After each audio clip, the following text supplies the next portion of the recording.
Hello everyone. So in today's video, I'll be talking about the failures and how we can use failures to learn from them and achieve success in our interviews. Okay, see, if you ask any successful person, he'll tell you a long list of failures he had in his career, because failure is the best teacher one can have only if we know how to learn from our failures. Okay, most of the time we ignore failures by giving counter reasons like interviewer were not good, or they were not asking questions which are relevant. See, interviewer can ask any question, so first thing is that you will never say that interviewer did this, interviewer did that. He is an interviewer for a reason and he has all the rights to ask any kind of questions.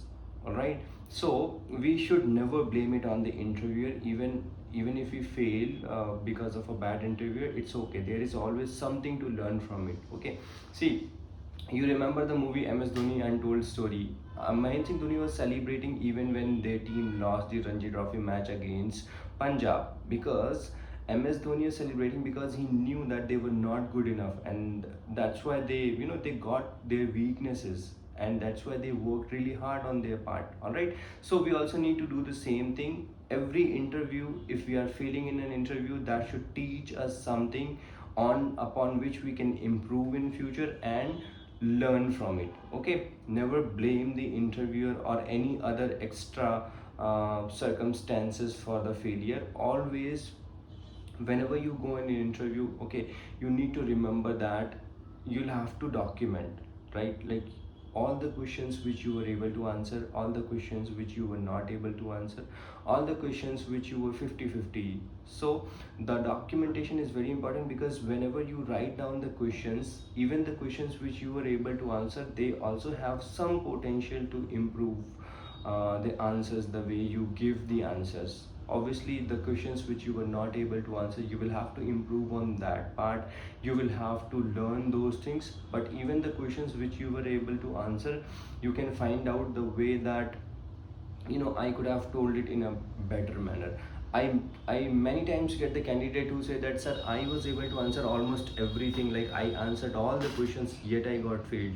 So sometimes, even when we answer, the expectation of that question was high and we should have answered it in a better manner.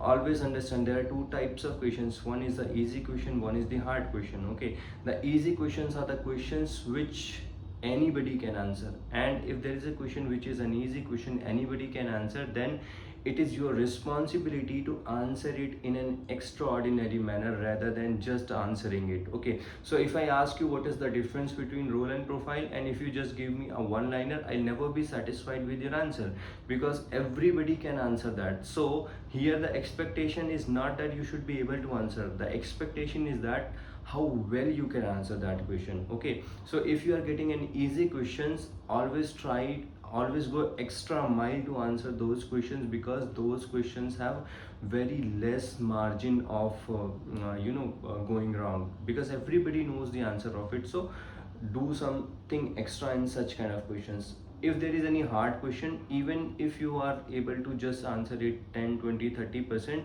that will make a huge difference, because the expectations were really low from that questions. Okay, so understand the type of question it is. All right, and then try to explain the answer. See, when we go for an exam, we get different kind of question. Few questions give you 2 marks, few questions give you 5 marks, few questions give you 10 marks.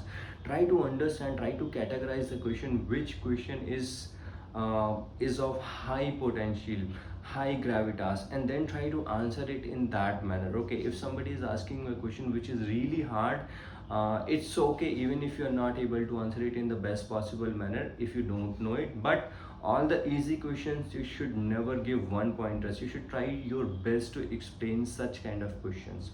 Okay, so documentation is extremely important, and trying to find out problem in yourself uh, you know is the best possible thing you can do in an interview. So if you are not able to answer question, let's say related to lighting web component, then you have to write it down. You will have to go through lighting web components from the scratch. There is no shortcut. Don't ever just go for the questions directly on a topic if you are not aware about the topic. Always focus on the way you are presenting all those things. Okay, sometimes we know the topic but we are not able to tell in an interview, so you also need to be mindful about how you are explaining those things. Okay, there are a couple of things which are in your hand, like how you explain your project, how you introduce yourself. So work on these things, because these things are in your hand and interviewer cannot manipulate those things, because obviously the kind of project you have worked on cannot change based on the interviewer you are going to take, who is going to take your interview. All right, so see, my point is, any time you fail in any interview, you should have a proper reason why you failed, and write down, categorize the question, why, which questions you were able to answer, which you were not able to answer, which were the 50-50, and then start with which you were not able to answer, then all the 50-50 related question, and then focus on the questions which you were able to answer but could have answered in better manner. Because if you have failed, there must be a reason. Like no one rejects you without any reason. So try to find out why why the interviewer rejected you, and then work on those things. If you'll keep on, see, just make it in your mind that you will never fail uh, twice for the same reason. So in an interview, let's say if you were not able to tell about the future method, there should never be any interview in future which on which you will not